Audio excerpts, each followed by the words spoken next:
Salut, salut, After CAN, votre émission du soir spéciale demi-finale, scénario de fou sur les deux rencontres. Vraiment, on en a eu pour notre argent, si on peut dire ainsi.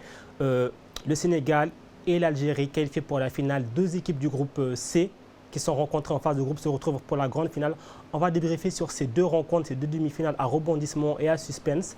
L'occasion de vous rappeler qu'on est également en live sur Facebook et sur le site www.sadafrique.com. Donc, comme d'habitude, posez-nous vos questions. Sur Twitter, allez sur le hashtag aussi AfterCAN. Posez-nous vos questions, on y répondra en plateau avec mes invités. D'ailleurs, je vais vous les présenter. Plateau de choix aujourd'hui, je pense que ça va beaucoup débattre. Freddy Koula, bonsoir Freddy. Salam mon frère, ça va bien? Tu es content ce soir hein? J'ai la pêche mon gars, content. Farouk Abdou qui est un peu moins content du carnet opposé. Bonsoir Farouk. Bonsoir Mansour, bonsoir à tous. Il est moins content. Mais il y aura beaucoup de choses à dire, je pense. Ouais, légèrement déçu, mais il y aura vraiment beaucoup de choses à dire. Et enfin, Terence Kane, notre consultant. Bonsoir Terence. Bonsoir Mansour, bonsoir aux nombreux téléspectateurs du Stade Afrique. Avant de commencer cette émission, l'occasion de vous rappeler qu'aujourd'hui il y a un jeu concours. Il n'y aura pas un, pas deux, mais 3 gagnants qui seront tirés au sort avant la finale pour gagner les t-shirts qui seront mis en jeu, les t-shirts de la marque. Il suffit de faire 3 choses simples. Allez sur Facebook pour liker la page ou alors sur Twitter et les suivre. Ensuite, partagez la publication qui sera postée dessus et répondez surtout à cette question. Quel est le joueur qui a marqué contre son camp lors du match entre le Sénégal et la Tunisie? Indice, on en parlera sans doute dans cette rencontre. Je répète, quel est le joueur qui a marqué contre son camp lors du match entre le Sénégal et la Tunisie? Les 3 gagnants du jeu concours remporteront un t-shirt de la marque Kojiro. Ça, c'est pour le décor. Messieurs, on va revenir d'abord sur cette première demi-finale entre le Sénégal et la Tunisie. Je ne sais pas vous, mais moi, j'ai l'impression d'avoir vécu plusieurs matchs dans le match. J'en ai eu plein de rebondissements, Farouk. Effectivement, ça a été très fatigant émotionnellement. On a vu chacune des deux équipes dominer une mi-temps. La Tunisie avoir beaucoup d'occasions de tuer le match, mais elle ne l'a pas fait. Et ensuite, les pénaltys qui auraient pu faire pencher la balance d'un côté ou de l'autre, la boulette et le pénalty polémique. On a vécu plusieurs matchs dans le match. Ouais.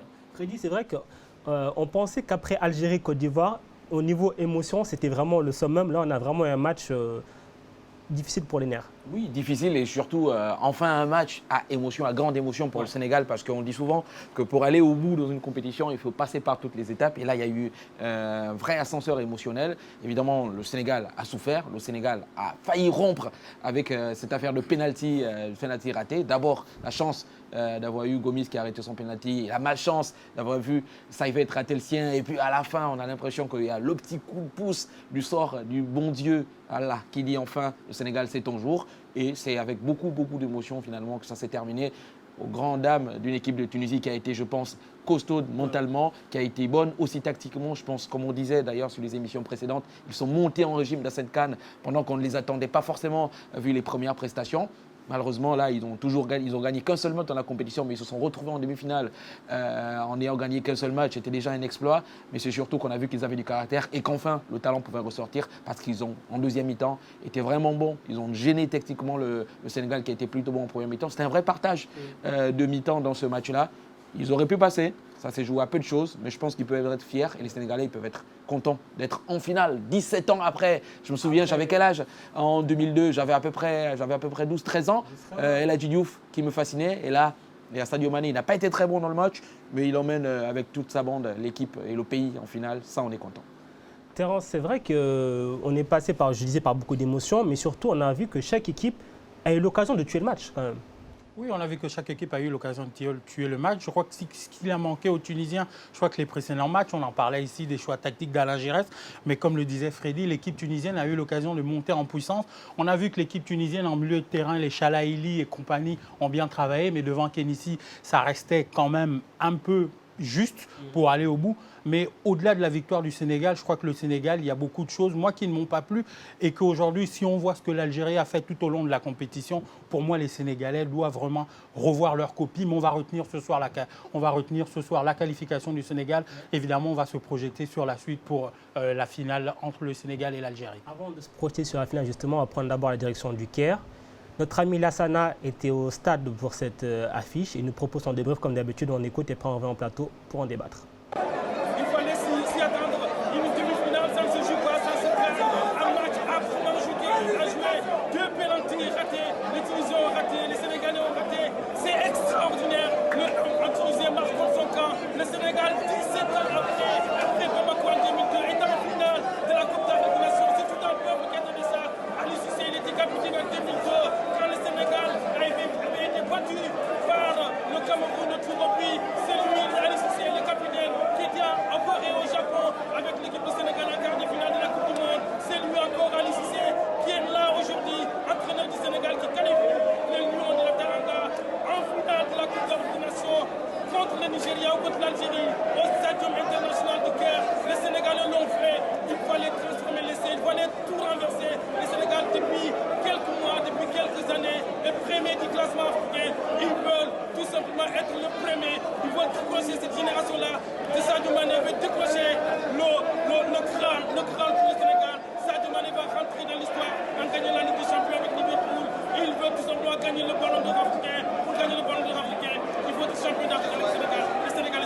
Le Sénégal qui veut enfin créer son histoire, enfin gagner ce titre, comme le dit Lassana.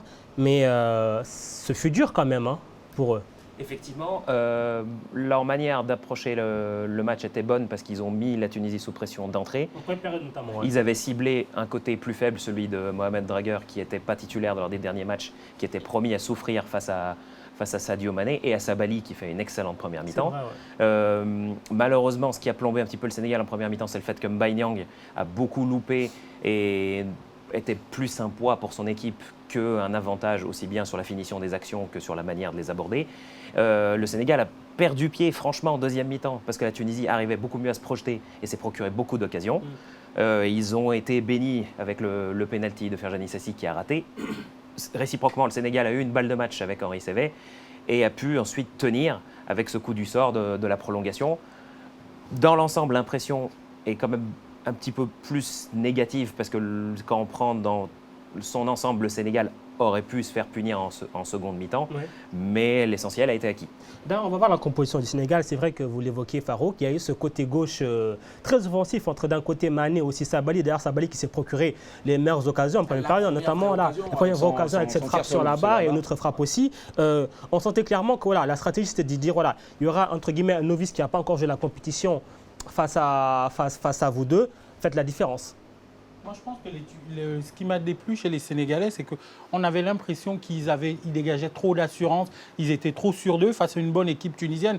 Et je crois quand même que, pour moi, le milieu de terrain sénégalais, et quand on voit ce que Idrissa Gana Gueye a montré tout au long de la compétition, et quand on voit ce match-là, on a bien vu qu'il a été mis dans l'entonnoir par le milieu de terrain tunisien, et c'est pourquoi peut-être les latéraux ont pris l'initiative, puisque Sadio Mané, au-delà de tout, c'était quand même un match un peu poussif de la part de Sadio Mané, des mauvais choix. Et donc, moi, je crois que ici, les Lions de la Teranga du Sénégal, même s'il y a la qualification, je continue à le dire, au niveau de l'attitude, au niveau de ce qu'ils ont montré par rapport à ce qu'on a vu avec l'Algérie, je crois qu'ils doivent quand même s'en méfier. Parce qu'on sait que malheureusement, les Tunisiens, pour moi, si la Tunisie avait un véritable attaquant, un véritable tueur, ils étaient capables de faire la différence. C'est surtout que tu as l'impression qu'ils ont flanché. Après, moi, je suis plutôt dans le côté pragmatique. Le plus important, c'est vraiment de passer, même si je pense que là, il y a eu un petit coup de bol sur ce coup. Ils avaient, après la chute, entre guillemets, l'échec, le match perdu contre l'Algérie en phase de poule, ils étaient un peu redescendus sur terre. On a eu cette impression qu'il y avait la mobilisation. On avait parlé des anciens qui parlaient, qui avaient communion autour de cette équipe-là. Dans l'attitude, ça avait changé. Il y avait plus d'implicabilité. Mais dans ce match-là, même le match précédent, tu avais l'impression que voilà, ils ont repris un tout petit peu le melon en pensant non, on a un adversaire en moins. Même la communication d'Aliou Cissé, je ne l'ai pas trouvé excellentissime sur le fait que on se doit de la gagner, on va en finale. Vous n'êtes pas encore en finale. Vous jouez d'abord une demi-finale, même si vous jouez une équipe qui est un tantinet moins forte que vous. En théorie, on a bien vu que sur le papier, il y avait un vrai décalage, mais sur le terrain, il y a eu une vraie opposition de style. Et surtout qu'il a essayé de surfer, je pense, sur le dernier match et surtout le dernier quart d'heure en mettant Diatta notamment, en le titularisant. Il m'a un peu déçu parce que... C'est vrai que Crépin Diatta a déçu, mais c'est pas lui qui a le plus déçu. Oui, ce n'est pas lui qui a le plus déçu. Encore une fois, Niang, il était calamiteux. On voit les statistiques de Mbaye Niang. Mbaye Niang, ça fait depuis le début de la compétition. Mais qu'il arrête. Il faut qu'il arrête à Lucie. 0 but. Il faut qu'il arrête, qu'il réfléchisse à une autre formule. Mbaye Niang, c'est 27 ballons, 3 tirs, aucun cadré, 19 duels, 7 gagnés. Oui, mais c'est amusant parce que Aliou, il avait dit au bout du troisième match, je vais commencer à réfléchir, je vais peut-être voir comment trouver une autre option en pointe, etc. On a bien vu que là, il a essayé de jouer avec Mané en faux numéro 9 à côté de Mbaye Niang, mais ça ne fonctionne pas, quoi. C'est vrai qu'on a revu en seconde période Mané quitter son côté gauche pour venir dans l'axe, et d'ailleurs, c'est là qu'il s'est perdu. Il s'est perdu parce que, en gros, dans la forme, tu avais l'impression que c'était un 4-3-3. En réalité, c'était Mané et Niang, surtout en position défensive quand on n'avait pas le ballon, et Diatta qui revenait un tout petit peu au milieu, donc on joue en gros en 4-4-2. Mais dans cette forme-là, Sadio Mané, il ne peut pas briller du tout. Et c'est normal, le schéma, il n'était pas correct, même si ça semblait de bonnes intentions, quoi. Il brille, mais pas au bon endroit, parce qu'il y a vraiment un décalage entre ce que Sadio aussi n'a pas brillé du tout, parce que schématiquement, je pense que ça n'a pas... Surtout en deuxième mi-temps, en première, dans l'état d'esprit, il y avait cet esprit de gagne-là. Je pense qu'en première mi-temps, tellement ils ont dominé physiquement sur les 20-30 premières minutes, ils se sont procuré 2-3 occasions, ils se sont dit, je sais pas. Et encore une fois, je me dis qu'il s'est passé un truc à la mi-temps, ou peut-être le discours a été trop rassurant, ou je sais pas ce qui s'est passé. Mais quand ils reviennent en deuxième mi-temps, ils sont catastrophiques mentalement. L'entame est mauvaise dès la 49e, je pense qu'ils se prennent une occasion, ça a failli passer, etc. Tu vois, tu te dis qu'il y a un truc, c'est pas possible, quoi. Vous avez dominé une première mi-temps, vous venez en deuxième mi-temps, vous êtes catastrophique, c'est qu'il y a un problème, quoi. Et ça marche pas. Qui a réussi à rectifier le tir aussi. Parce qu'il y a des équipes quand même sur Il le y avait terrain. des pertes de balles à la relance sénégalaise qui étaient facilement récupérées par la Tunisie, qui a permis à la Tunisie de se procurer beaucoup d'occasions. Mais je pense que le principal problème, c'est surtout on voit un vrai décalage entre une vraie rapidité du Sénégal dans les couloirs, où ils arrivent à créer des différences, et dans l'axe, Baïnyang est trop fixe et n'arrive pas à se positionner, et il n'y a pas de projection dans l'axe pour venir profiter des centres. Donc c'est bien de créer des différences, mais s'il n'y a pas des joueurs disponibles pour les récupérer, le Sénégal va passer son temps à faire des débuts d'action qui aboutiront pas sur des occasions. C'est vrai qu'on a regardé le match avec Farouk pour une fois, à Sénégal-Tunisie. Et c'est vrai qu'il a souvent fait la réflexion. Il faut dire à tout le monde que tu as vécu une émotion incroyable aujourd'hui, toi. Personne ne sait Ah, par mais quelles là, on émotions est je suis bloqué. passé, je ne peux même pas vous dire. Mais c'est vrai que plusieurs fois, Farouk s'est fait la réflexion que sur les centres sénégalais, il n'y avait personne dans l'axe. À part Magnan qui défend plus, il devait venir décrocher, ce qui fait que du coup, la surface de réparation tunisienne, c'était un no man's land. Mais sur les précédents matchs, pardon, tu vas prendre le truc, sur les précédents matchs, ça jouait vraiment en mode 4-3-3. Même s'il n'a pas été bon, Baldé, s'il faisait le centre, il y avait Mané, il y avait quelqu'un, il y avait le dédoublement de fonction que faisait notamment Gueye. Et il y avait surtout que Sabali montait de temps en temps. On avait 2-3 joueurs quand même dans l'axe. Nyang y était. Là, avec ce schéma, genre faux 4-4-2, si tu fais le centre, imaginez Ondiata qui fait le centre, il y a qui fait le centre, il y a qui est là par la réception. Nyang il décroche un peu, Sadio Mané il ne sait pas où se positionner. J'ai vraiment trouvé, voilà, il s'est beaucoup cherché, en deuxième mi-temps notamment Sadio, il ne savait pas où se placer et malheureusement dans ces cas-là, quand votre leader technique ne trouve pas sa place, ça se ressent très vite. Mais voilà quoi. Alors, côté tunisien, il y a aussi des joueurs qui sont illustrés et beaucoup moins illustrés.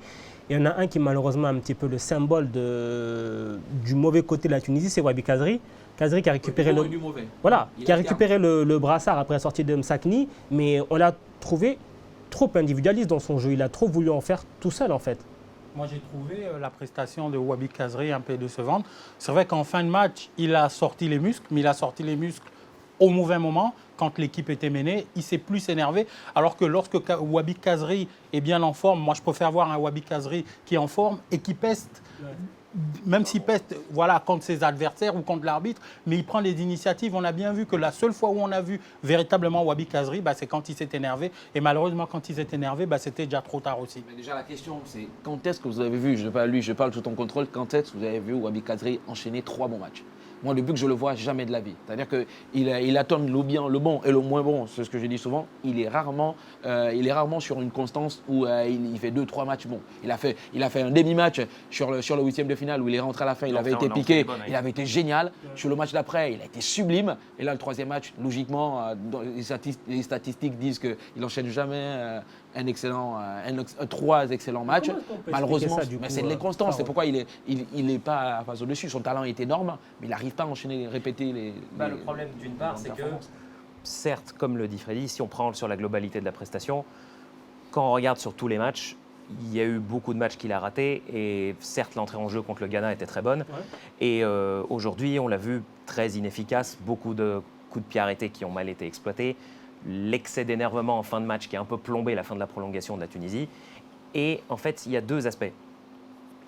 Quand les 3 jouent ensemble, Msakni, Sliti et Kazri, chacun des 3 veut un petit peu être le sauveur à lui tout seul et a tendance à peu trop porter la balle. Le changement de système a été bon quand il n'y en a que 2 des 3 qui jouent. Mais ça ne change pas pour autant, dans la plupart des cas, leur attitude et cette envie vraiment de finir l'action. Et ça nuit aussi bien à des situations de contre qui auraient pu être bien finies en deuxième mi-temps. Et aussi, il y a des coups de pied arrêtés qui ont été mal tirés. Donc la prestation d'ensemble est décevante. Oui. Alors, messieurs, on va passer au premier tournant de ce match. C'est cette histoire de penalty. Il y a eu un penalty côté tunisien, puis ensuite un penalty côté sénégalais. Les 2 arrêtés par les gardiens. Alors, toujours l'éternel débat, penalty mal tiré ou les gardiens ont fait le travail? Pour moi, les gardiens ont fait le travail. Ouais. Non, celui de Sassi a été très mal tiré, je pense. Autant Gomis, on en a parlé, je me souviens, on a eu un débat il y a 1 an avant la Coupe du Monde, tu te souviens? Je pense que quand on parlait de Kadim et des gardiens, je t'avais dit, mais Gomis, j'avais dit, mais Gomis, je le voyais. Bon, je ne voyais pas encore Mendy parce qu'évidemment, il n'avait pas encore fait une grande saison en Ligue 1. J'ai toujours cru en lui, Mendy, même s'il s'est un peu planté avec la Spal. Mais je trouvais que voilà, il dégageait quelque chose, même avant le penalty, dans son attitude. Il a rassuré les autres en disant, ah ouais, tu vois, ça a influencé. Mais Sassi, il s'est quand même planté. planté sur son coup de pied arrêté. Je pense qu'il a complètement raté la course d'élan. Il était vraiment en mode relax. Du moment il a ralenti, en fait, il n'avait plus d'option, il devait tirer croisé. Il a super bien joué le coup quand même, Gomis. Il a attendu le dernier moment parce que souvent, comme on dit dans les écoles de gardiens, tu choisis un côté. Ouais, le gardien, généralement, il choisit un côté, il se lance. Et après, si ça vient pas. Mais lui, il a attendu jusqu'à la dernière minute, Gomis. Et ça s'est vu qu'il a vu le ballon partir et il est allé la prendre. C'est un peu ce qui c'est un peu la différence avec le. On va en parler sur le dernier match d'ailleurs. Non, c'est l'autre. C'est de l'autre côté où le gars sur la touche, le deuxième gardien a demandé à Hassen d'aller sur le côté. Parce que là, Hassen y allait parce qu'il savait que voilà, on lui a donné une indication. Il y allait comme ça. Or, Gomis, lui savait qu'il fallait attendre le bon moment et y aller. C'était plutôt de l'assurance d'un côté. C'est vrai que le match d'avant, lors des tirs au but, Ferjani Sassi fait la même chose, la même course d'élan. Similaire, qui à ce moment-là pétrifie complètement le gardien ghanéen qui ne savait pas comment réagir. Mais là, sur ce cas précis, Gomis qui est resté concentré, voit peut-être qu'il a étudié aussi à la vidéo l'attitude de Ferjani Sassi qui refait la même chose et qui sur son dernier pas laisse indiquer qu'il va nécessairement la mettre là et Gomis était prêt à anticiper. Peut-être que changer la manière aurait été mieux, mais pour le coup, il est mal tiré. Je pense qu'il avait misé sur un contre-pied, mais quand le gardien ne va pas avant, le contre-pied est souvent raté. Mais moi, je pense quand même que Mansour, il y a quelque chose qu'on doit souligner, et on en parlait une fois sur Aftertouch, je te disais que pour moi, ce qui a changé dans l'équipe du Sénégal, le plus du Sénégal aujourd'hui, ce sont les gardiens de but. Ouais. Je n'ai rien contre Kadim Diagne, qui est un bon gardien, mais entre un bon gardien, un excellent gardien qui te sort quelque chose, on voit bien que le Sénégal aujourd'hui, c'est vrai que Mendy s'est blessé, mais on a vu Gomis fait largement le boulot, et je crois que l'équipe sénégalaise aujourd'hui peut se reposer pour aller au bout de la CAN avec un gardien pareil. Ironie du sort. En 2002, la dernière fois que le Sénégal y allait, on avait un excellent Tony Silva. On a dit au début d'Aftercan, souvenez-vous que j'avais dit, il y a des indices qui ne trompent pas pour aller au bout d'une compétition, il faut avoir un excellent gardien. La chance, c'est que Mendy s'est blessé, il y a eu Gomis derrière qui a pris le relais. Dès que vous êtes solide sur des bases défensives, généralement vous arrivez à faire un peu le boulot et quand il y a un peu de talent devant, ça passe. Mais puis bon, on reste sur une dynamique plutôt positive dans ce cas-là. Par contre, les gardiens, c'est un petit peu ce qui a plombé la Tunisie sur cette CAN. Alors on a fait les comptes, on en est à la 4e boulette de gardiens, dont 3 pour Moïse Hassen et une pour Ben Moustapha. Comment est-ce qu'on peut expliquer, Farouk, une telle fébrilité? Alors Moïse Hassen, c'est terrible, on a l'impression que sur chaque balle arrêtée, ça peut arriver. Déjà, dès le premier ballon, avec une chandelle un petit peu mal négociée, on le voyait déjà qu'il avait du mal à se positionner. En fait, ça a été compliqué pour lui parce que être parachuté premier gardien, parce que Ben Moustapha, qui avait commencé titulaire, a failli. Du coup, il n'a pas joué de la saison. Avant la CAN, c'était censé être lui le gardien numéro 1. On lui a dit Ben Moustapha passait numéro 1. Il n'a pas bien pris. Ouais. Et puis après le premier match, il revient. Ensuite, il y a eu l'histoire. Le switch des tirs au but contre le Ghana. Malgré tout, avec l'attitude qui a consisté vite à s'excuser, à dire que pour le bien du groupe, voilà, je comprends ce qui s'est passé, etc. Sachant que ça avait été bossé la veille que Ben Moustapha devait prendre le relais. En définitive, on ne dirait pas que la communication elle était complètement ratée là, sur le coup. Je pense que ça a été bossé, mais jusqu'au dernier moment, il se dit peut-être qu'ils ne vont pas le faire, peut-être qu'ils vont blesser, et peut-être sur le moment, cette réaction à chaud fait qu'ils refusent dans un premier temps. C'était digne des championnats amateurs, quoi. Bah oui, mais ça a été mal géré. Il réagit bien après, on le remet et il sécurise bien contre Madagascar. Et le souci, c'est qu'il a été rattrapé par la pression, par l'émotion. Il sort un arrêt magnifique sur le penalty, mais les approximations sur coup de pied arrêté ont ressurgi. On avait vu juste avant le penalty arrêté ce cafouillage sur une chandelle au pied du corner qui normalement était négociable et qui avait failli coûter un but de gag. But de gag qui est arrivé moins de 30 minutes après en prolongation. Moi, je pense que Mansour, pour revenir sur l'affaire de gardien en Tunisie, je crois que les clubs tunisiens aujourd'hui, on sait que généralement, quand la Tunisie allait loin, ils avaient un bon gardien. Je me souviens encore, ici Freddy peut le témoigner, de Choukri Elouer. Mais malheureusement, dans le championnat tunisien, que ce soit à Sfax, dans les grands clubs tunisiens, que ce soit à Sfax, que ce soit à l'Espérance, il n'y a pas un gardien qui fait l'unanimité. En Tunisie, entre guillemets, Moïse Hassen, Moustapha, c'est presque du même niveau. Il est plutôt le mec formé à l'école française, qui était censé être l'espoir. Avec une saison blanche, se retrouve à être encore dans le choix, fait que c'est parce que les 4 même ont verrouillé pendant des années, qu'il n'y a pas une relève. On a sauté une génération qui n'a pas été sécurisée. Et on se retrouve du coup avec un gardien qui joue en Arabie Saoudite qu'on pensait un petit peu écarté du scope, qui se retrouve titulaire. Un gardien de l'Espérance de Tunis, Ben Cherifia, qui malgré qu'il ait bien réussi à se ressaisir après une année 2017 compliquée, soit encore là. Et Moïse Hassen, saison blanche, et il se retrouve numéro 1. Non mais à sa décharge quand même, je sais bien que tout le monde va lui tomber dessus, mais il a fait quand même un superbe match et ça peut arriver parce que les arrêts qu'il a fait en première Mais mi-temps. il sort pas le penalty, il a fait replier. Non, il Déjà. a fait en première mi-temps, je pense, il a fait 2-3 arrêts. Le penalty, il l'a enlevé. Malheureusement, il se loupe sur cette sortie-là parce que ça, beaucoup de gardiens peuvent se louper aussi. Voilà, je pense qu'il y a eu aussi un côté symbolique après les excuses aussi, le côté symbolique. On avait l'impression que Ben Moustapha et lui, ça avait recollé. Et d'ailleurs, le petit signe sur le penalty, ça se voyait que Ben Moustapha sur la touche, il encourageait ce qu'on n'avait pas du tout vu. Oui. Les réalisateurs d'ailleurs avaient compris le petit jeu entre les deux. Voilà, je trouve que voilà, là où la Tunisie s'est loupée, c'est pas forcément sur le coup de Mozassen, c'est en amont, c'est le match, il l'avait à un moment donné où le Sénégal doutait mais énormément. Voilà, malheureusement, en plus, c'est 5 minutes seulement. Après le pénalty raté, il s'est juste passé 5 minutes avant que le Sénégal n'ait son pénalty raté également. Ça prouve qu'à ce moment-là, ils ont commencé à douter alors qu'ils avaient tout pour pouvoir gagner ce match en deuxième mi-temps. Alors, forcément, sur ce match, il y a eu un fait de jeu immanquable. C'est ce pénalty qui est sifflé puis déjugé à la fin de la prolongation. On va pas en parler tout de suite, on va en parler en deuxième partie de l'émission parce qu'il y a aussi un pénalty très litigieux lors du match entre l'Algérie et le Nigeria. On va faire vraiment un gros zoom sur l'arbitrage et ces nouvelles règles de la FIFA. Mais avant ça, on va d'abord prendre les questions téléspectateurs. D'abord, d'Ibrahima Massila. On va parler un peu du Sénégal. Le Sénégal qui est qualifié en finale, mais Kalidou Koulibaly est suspendu pour la finale parce qu'il a pris encore un carton jaune. C'était un peu une mini double peine sur Voilà, le penalty. Sur le penalty qui provoque d'ailleurs. Donc, alors voilà ce que nous dit Ibrahima Massila. Est-ce que l'absence de Kalidou Koulibaly va être insurmontable pour le Sénégal face à l'Algérie? Est-ce qu'il y a une confiance en la paire Sané Kouyaté? Moi, je pense que si on se base sur ce que le Sénégal a montré cet après-midi, oui, ça va être une absence remarquée. Ça va être quelque chose qui pourra pénaliser les Lions du Sénégal. Mais je crois qu'il y a une paire, il y a Sané, il y a Koulibaly. Mais le problème aussi de Salif Sané, c'est qu'il a joué un match. Tu rigoles. Non, mais Salif Sané. Je trouve bien gentil parce que mais c'est une catastrophe que le Sénégal n'ait pas du Koulibaly. Quand tu regardes toute la CAN qu'a fait Koulibaly. Non, attends, non, mais ce que je vais simplement dire que Salif Sané, c'est un bon joueur.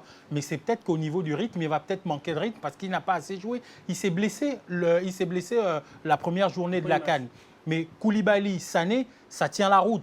Après, Koulibaly n'est pas présent, c'est une grosse perte. Mais les Sénégalais seront évidemment obligés de faire sans Koulibaly. Mais moi, ce que je dis, c'est que le visage que les Lions de la Teranga du Sénégal ont montré cet après-midi dans leur ensemble. S'ils montrent un autre visage, l'absence de Koulibaly se fera moins ressentir. Mais si ils montrent le visage qu'ils ont montré là contre la Tunisie, un adversaire qui n'est pas qui est un adversaire qui ne sera pas du calibre de l'Algérie, je crois que les Sénégalais pourront être en difficulté. Freddy, peut-être ce que vous voulez dire, c'est le côté par rapport au rythme de Sané, c'est ça, non, peut-être? Non, le rythme de Sané, il y a qu'ils ont colmaté les brèches avec Kouyaté, ça a plutôt bien marché. Kouyaté, Koulibaly, ça marchait bien, parce qu'en vérité, on ne va pas se mentir, c'est Koulibaly qui fait tout le job. On a vu. C'est un milieu de terrain. Oui, c'est bien, on a bien compris que c'est. Au passage, Sané aussi, c'est un milieu de terrain. Ouais, en plus, Sané, ça veut dire que le Sénégal va jouer une finale avec deux milieux de terrain défensifs. Deux milieux de terrain en défense centrale. Mais on ne va pas se mentir, c'est une catastrophe que Koulibaly n'y soit pas. Ça se voyait dans son expression faciale. Quand il a pris ce carton jaune, il n'était plus là. Ah, il n'était plus là, mais vraiment. Je l'accepte totalement, Frédéric. Le Sénégal. C'est 3 pièces maîtresses. C'est un gardien de but qui tient la route ou 2 gardiens de but depuis le début de la compète. C'est un défenseur central hors pair qui, pour moi, fait partie des 3-4 meilleurs défenseurs de la planète. Et tu as le milieu de terrain, tu as Idrissa Gueye, que je n'ai pas trouvé bon aujourd'hui, mais qui est censé être le régulateur du milieu de terrain qui fait le lien entre le milieu et l'attaque. Et tu as Mané quand ils sont bons. Quand on a un derrière qui tient la baraque, même quand le Sénégal était dans la merde, excusez-moi de l'expression, pendant les quelques matchs, et même contre l'Algérie, on aurait pu prendre le bouillon dans ce match-là. Il y avait toujours Koulibaly qui était là pour mettre son pied, pour tacler au bon moment. Moi, je me dis, voilà, on retrouve l'Algérie qui a souffert là, qui va certainement avoir un nouvel état d'esprit, à moins que les Algériens se disent, comme on a gagné en phase de poule, ça va être un match facile, mais ça va être une déferlante. Et moi, je crains. Déjà, avant la CAN, on se disait, cette défense-là, que va-t-elle être, même avec Salif Sané? Salif, il a été out, il en manque de jeu.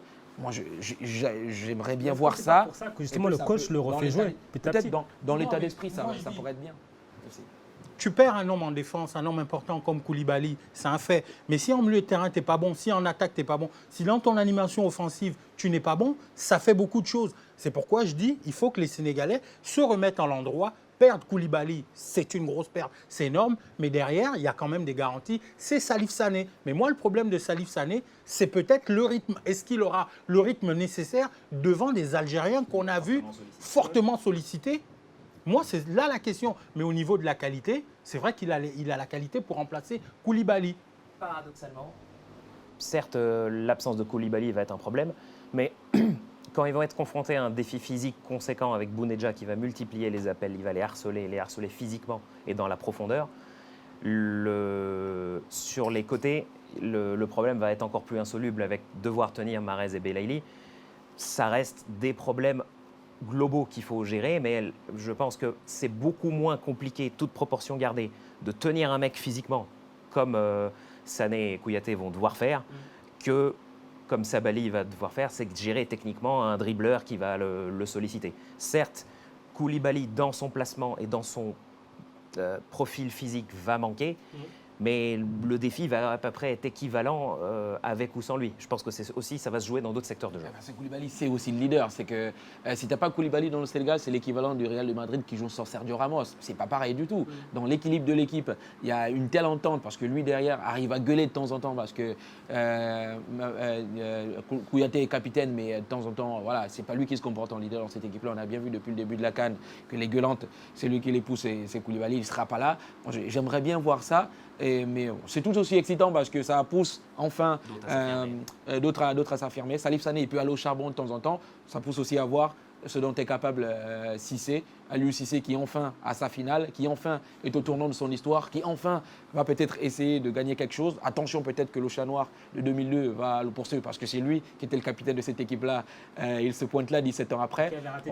On croise les doigts, mais ça va être une tâche archi difficile parce qu'on ne va pas se mentir du point de vue collectif, du point de vue tactique. En face, il y a du client, l'Algérie. Ils ne font pas n'importe quoi. Ça se voit qu'ils jouent avec la tête, ils jouent avec les tripes. On va en parler tout à l'heure. D'ailleurs, ça tombe très bien, l'Algérie. Ça, c'est le lancement. L'Algérie, on en parle dans quelques instants.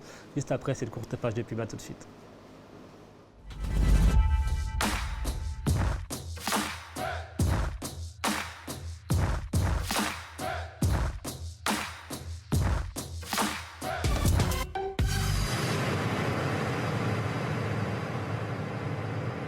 La nuit du football africain 6e édition. Cérémonie d'hommage aux légendes du football africain et mondial pose ses valises au Togo. Une nuit et une journée articulées autour d'un panel avec pour thème sport vecteur de développement en Afrique et d'un match de gala de charité opposant les légendes du football africain aux légendes du football togolais à partir de 15h au stade de Kégué. En point d'orgue, la cérémonie de récompense à partir de 20h sous le chapiteau de l'hôtel du 2 février. Save the date, samedi 27 juillet 2019.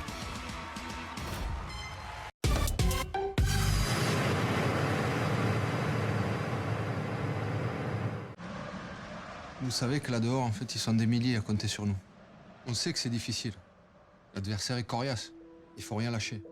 Surtout, ne vous laissez pas impressionner. Et on cherche les combinaisons. Soyez collectifs. Comme toujours. On est une bonne équipe. On est une belle équipe.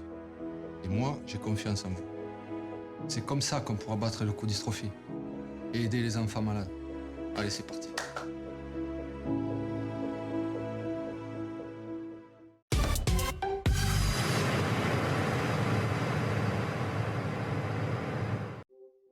Bienvenue dans votre journal de la mi-journée.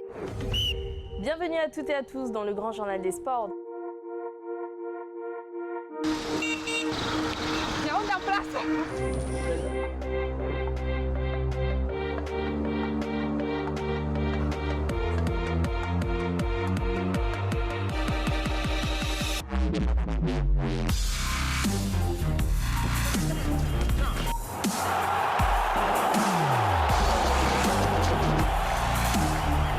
Stade Afrique, toute l'actu, tous les sports, tout l'Afrique.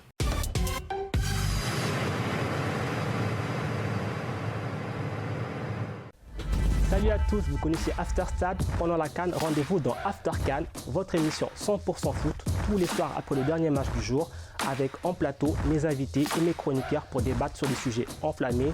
Au programme, beaucoup de bonne humeur et aussi de l'analyse et du décryptage. Mais aussi votre participation à vous, les téléspectateurs, sur les réseaux sociaux. Envoyez-nous vos questions, on y répondra en plateau. On compte sur vous dans After CAN, sur Stade Afrique et nulle part ailleurs.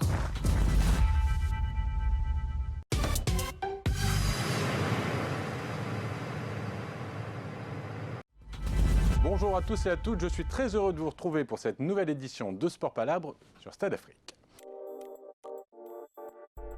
Est-ce qu'eux, ils y vont sans complexe en disant « mais moi aussi j'ai le droit ». Maintenant après, comme je disais tout à l'heure, c'est un tour de table des fois qu'on peut avoir. On veut responsabiliser les fédérations. En fait, déjà dès que tu commences en pro, on te dit tu as ce devoir d'exemplarité. Qu'il se passe en Europe, en Asie, en Afrique ou ailleurs, le monde entier pourra le voir. Des débats enflammés, des polémiques et des spécialistes. Votre talk show du mercredi, c'est Sport Palabre à 19h20, présenté par Laurent Leleu.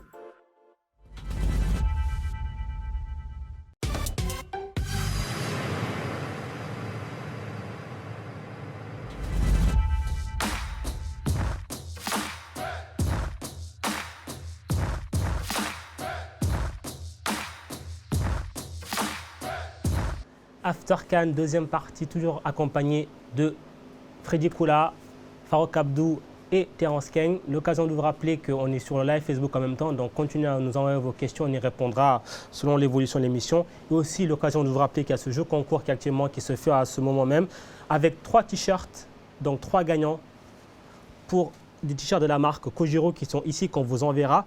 Et pour cela, c'est très simple. Avant de répondre à la question que je vais poser, il faut d'abord aller sur nos réseaux sociaux, donc les suivre, donc ou aimer la page Facebook ou suivre le compte Twitter, partager la publication sur laquelle ces t-shirts de la marque Kojiro figurent, et enfin répondre à cette question toute simple: qui a marqué le but contre son camp lors du match entre le Sénégal et la Tunisie lors de la demi-finale? Vous voyez, c'est très simple.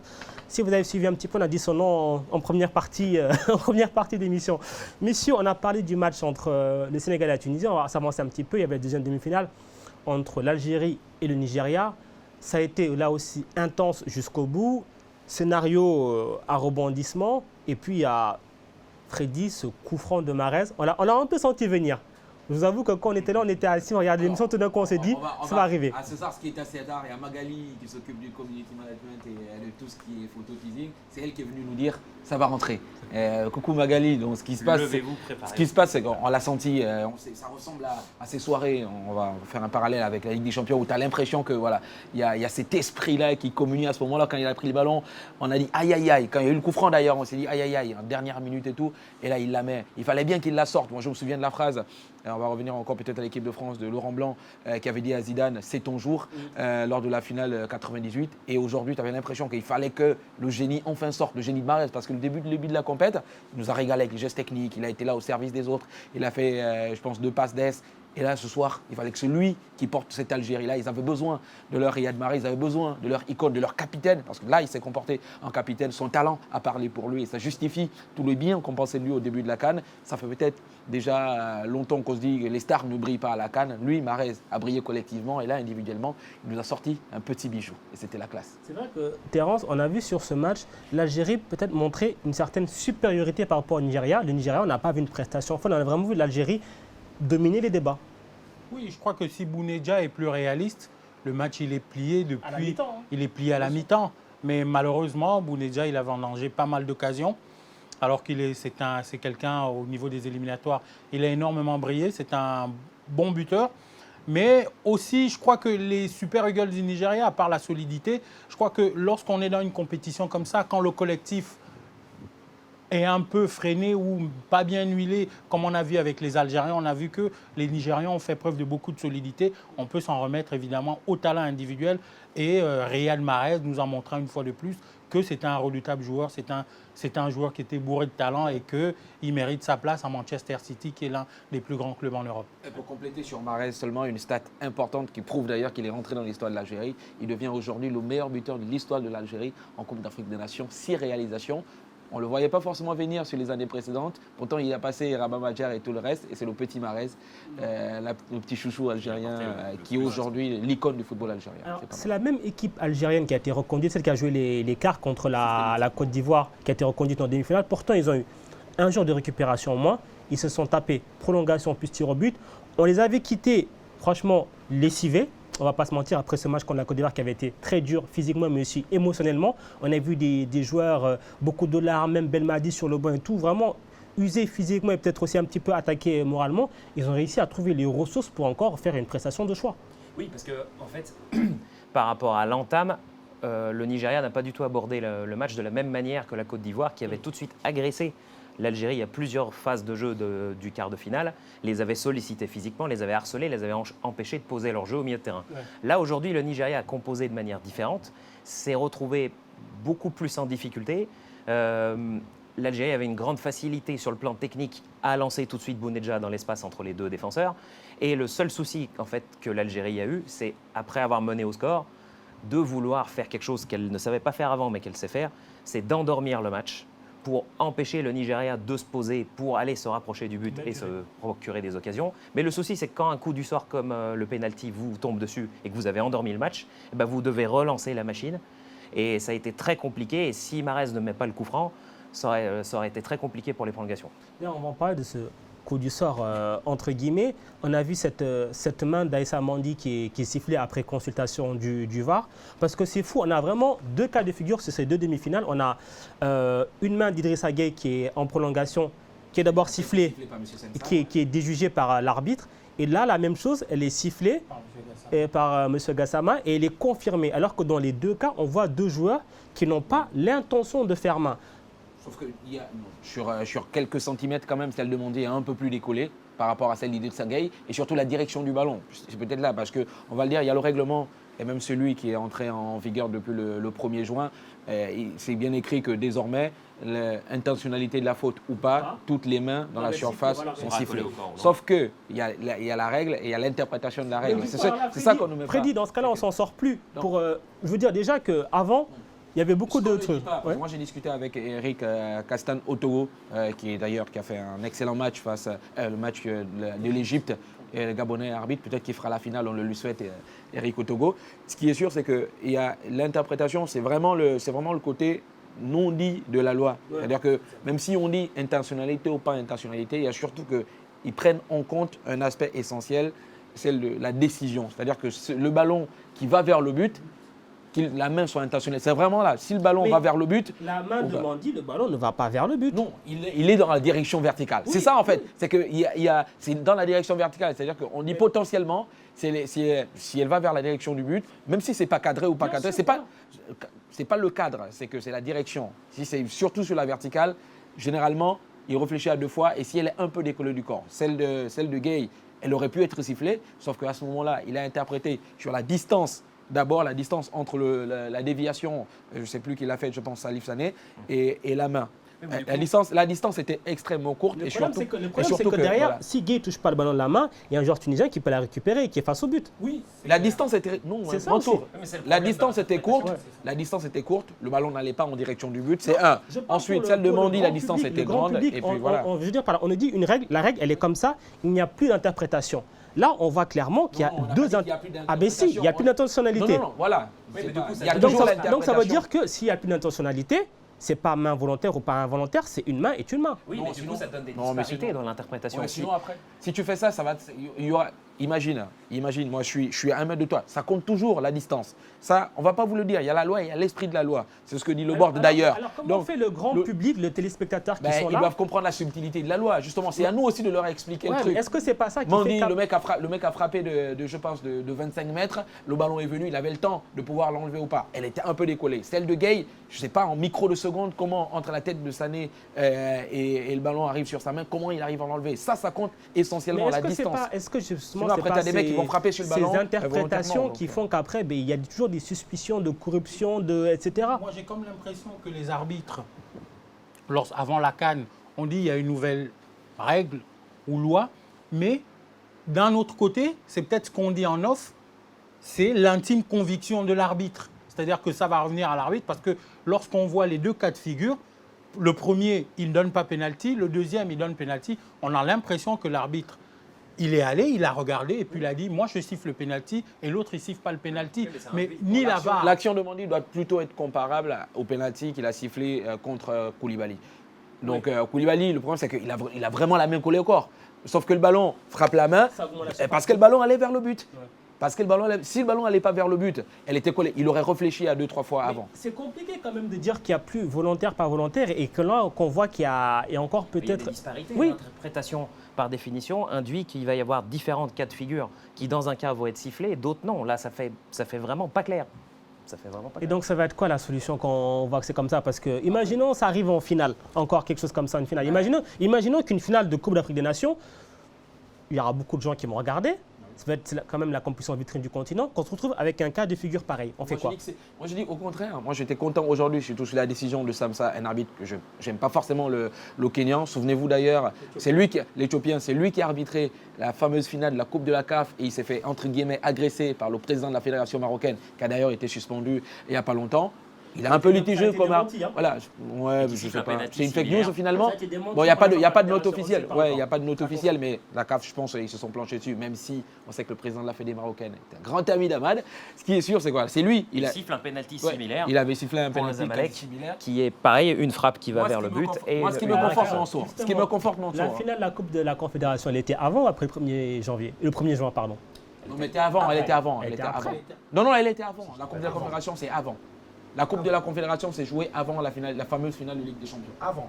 Ouais, c'est avant. Le 1er juin, c'est... compliqué tout ça. Non, le nouveau règlement est entré en vigueur avec le début de la Coupe du Monde féminine. Donc bien avant, elle n'avait jamais été... Les Nigériens ont été victimes parce qu'on aurait dû appliquer cette règle pour le Nigeria. Non, ce que je disais, c'est que moi, je suis content qu'il y ait un côté au moins humain dans cette utilisation de l'arbitrage vidéo. Moi, je ne suis pas fan de M. Samsa, mais ce qui est certain, c'est qu'aujourd'hui, on a vu au moins les arbitres gardent un peu la main sur les décisions finales.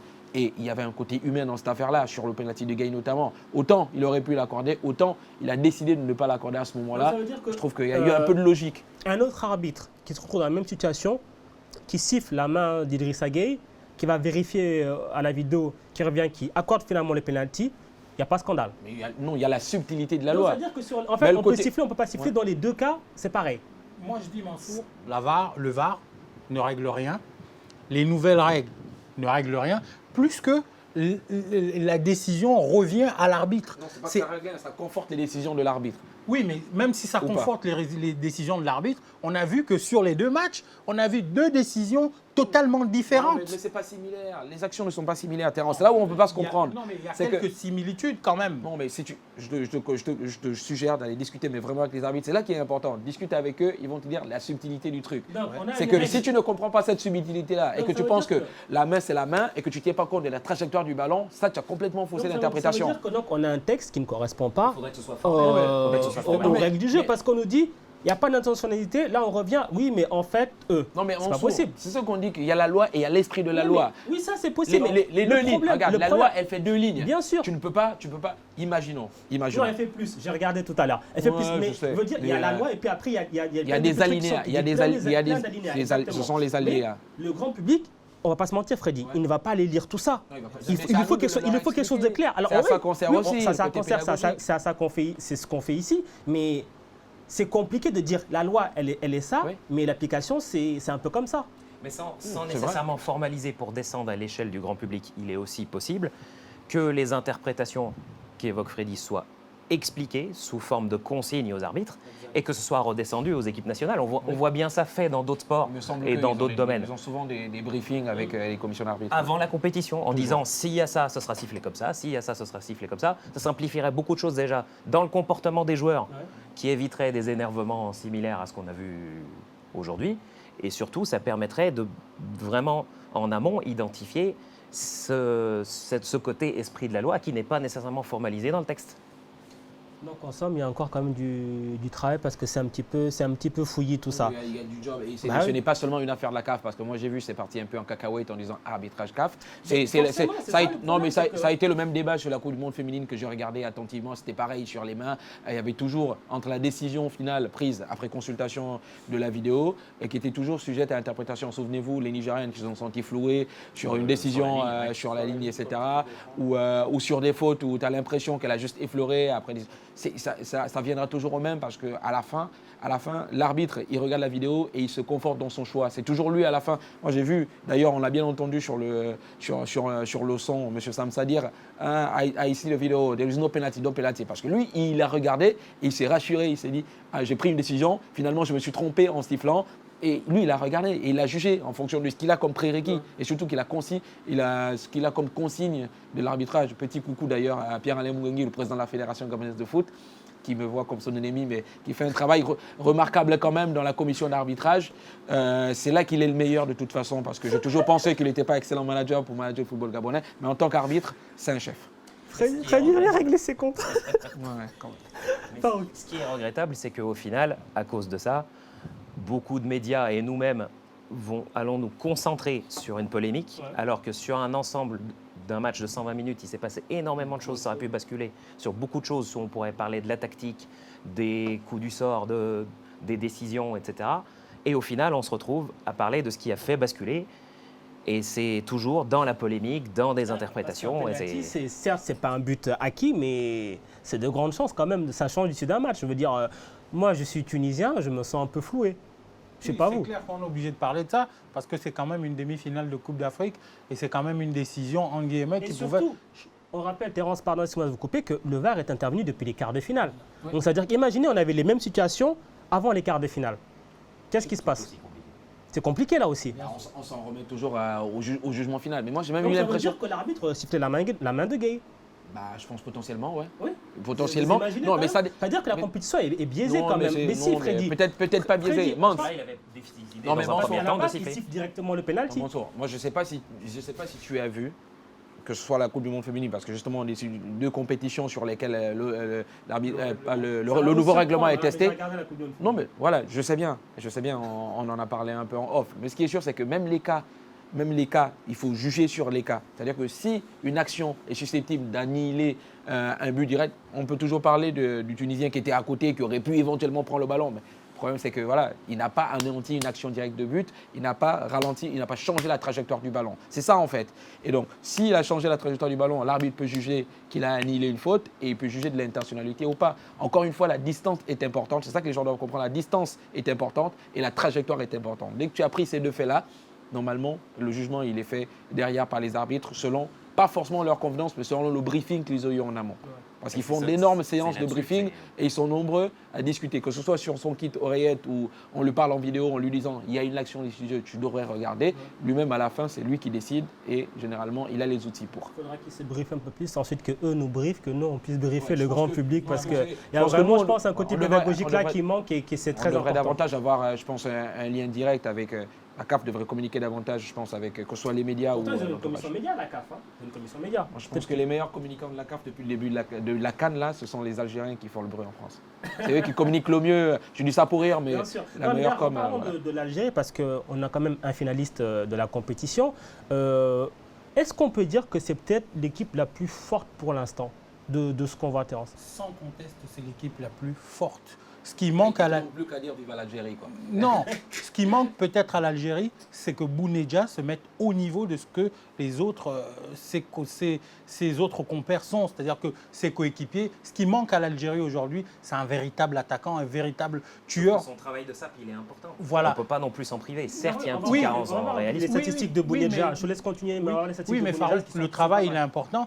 T'imagines que le match contre le Nigeria aujourd'hui, si Bounedjah il vendange plusieurs occasions, ils s'en remettent au talent de Mahrez, mais s'il serait parti en prolongation, au tir au but, c'est la tombola. Tu peux perdre un match et on a vu déjà lors de le quart de finale, on voit qu'il rate un penalty. Ça fait quand même beaucoup. Mais je dis facilite le travail des ailiers et les ailiers se sont procurés beaucoup d'occasions grâce à lui. C'est un point d'ancrage qui sert beaucoup aux ailiers. Je ne suis pas sûr que les 2 autres attaquants à disposition puissent faire ce travail aussi bien que lui le fait. Est-ce que de ce côté-là, d'ailleurs, les 2 finalistes d'Algérie et Sénégal ne sont pas dans le même cas de figure, c'est-à-dire qu'ils ont un attaquant, en tout cas la pointe, qui est là pour fixer, décrocher, on va dire un petit peu casser la charnière. Et derrière, on a des joueurs de couloir et les autres qui se projettent et qui marquent. Parce que quand on voit ceux qui marquent, le Sénégal, c'est pas Mbaye, l'Algérie, c'est pas Bounedjah. Certes, mais on voit quand même Bounedjah avec beaucoup plus d'activité que les attaquants de pointe sénégalais que le Sénégal a à disposition. Les occasions qu'il a créées en quart de finale qui auraient dû être converties par Mahrez et par Belaïli. Aujourd'hui, le travail de Sapp qui a mené au premier but a consisté aussi à tous les appels qu'il a fait qui ont harcelé la défense centrale nigériane. Et c'est ça aussi qui les a fait craquer. Il faut vraiment prendre en compte la globalité. Certes, il est très maladroit dans le dernier geste en ce moment, mais son travail annexe est quand même très conséquent. Je ne sais pas si vous vous rendez compte, mais moi, je suis tombé sur le charme de ce gars-là que je ne connaissais pas nécessairement. J'avais vu ses stats au Qatar, j'avais un peu de doute. Mais rarement sur les dernières années, tu disais qu'il leur manque un vrai neuf. Mais moi, je dis plutôt qu'ils ont gagné, dans ce rôle-là. Parce qu'il lui manque la lucidité. Mais il y a un corollaire entre le travail qu'il fait, tout le travail qu'il fait, toute l'activité qu'il a sur le front de l'attaque et le dernier geste. Il fait toujours de grandes courses, il se bat toujours sur parce que c'est lui qui déclenche les pressings, généralement. Systématiquement, c'est lui qui déclenche les pressings. Et souvent, quand il y a une récupération, ballon envoyé, il fait le sprint pour pouvoir rattraper le ballon et le placer. Généralement, il manque il y a soit ce n'est pas forcément la lucidité, mais il y a aussi le petit facteur chance. Et d'ailleurs, j'en avais discuté avec, à l'époque, c'était l'entraîneur gabonais, c'était Costa.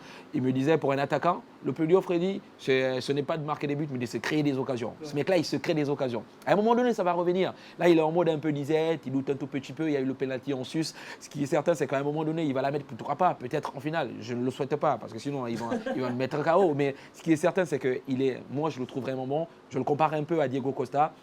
Il est moins fougueux, il est aussi un tout petit peu, il est un peu chaud dans le tempérament, mais il fait un énorme travail et ça facilite énormément le travail tout autour et je pense qu'il crée des espaces aussi. C'est, je pense, le bonus de cette équipe-là parce que le système Belmadi aussi est fait de sorte que le point d'ancrage ce soit Bounedjah et ça se voit bien au change. Quand Slimani est sorti le dernier match, ce n'était pas du tout la même chose.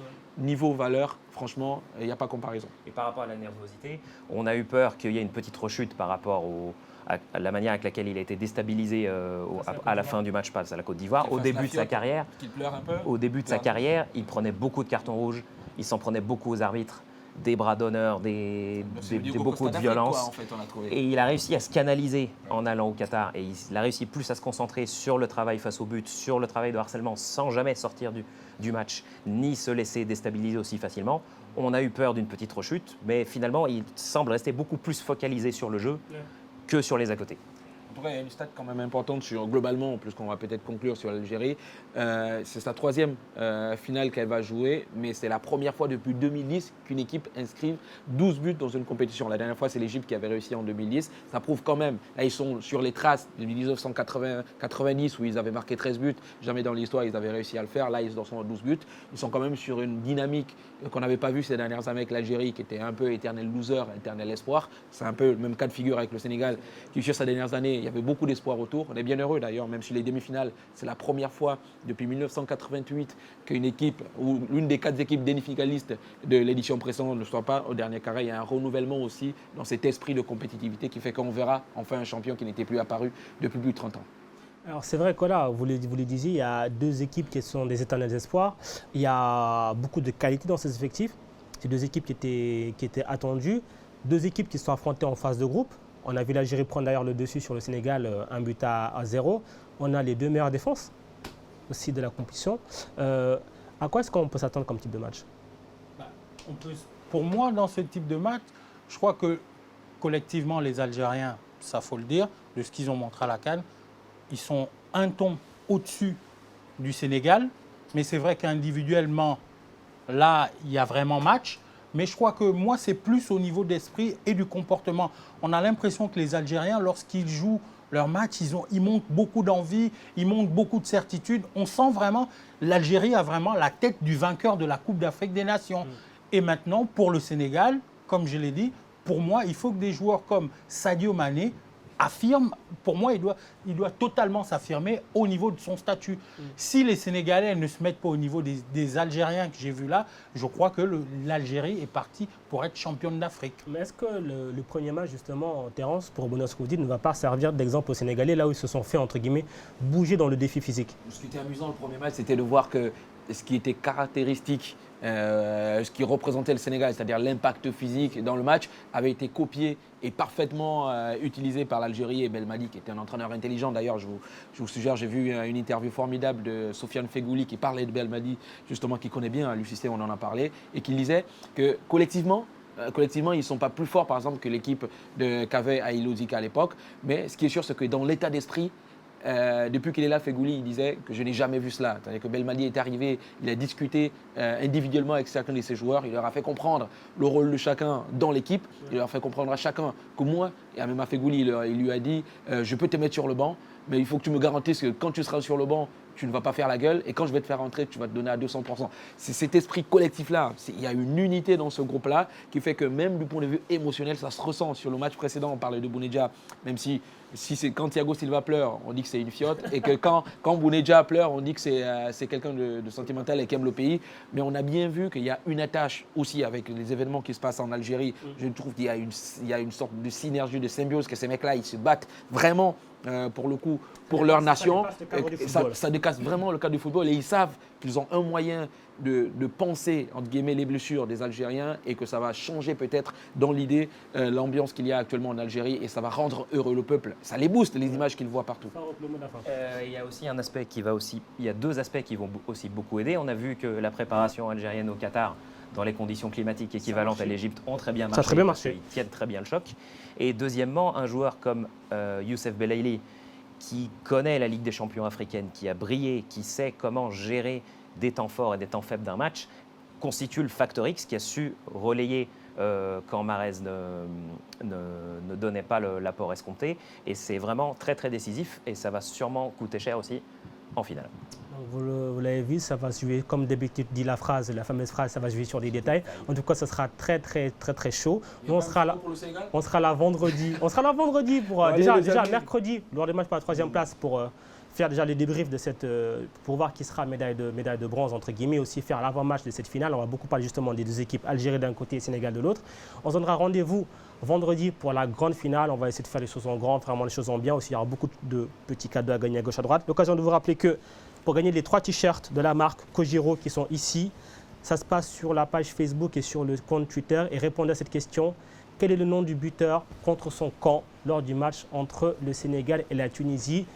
Les noms des 3 vainqueurs seront connus mercredi lors du match pour la 3e place. D'ici là, portez-vous bien. Bonne soirée tout le monde. Allez, ciao, ciao.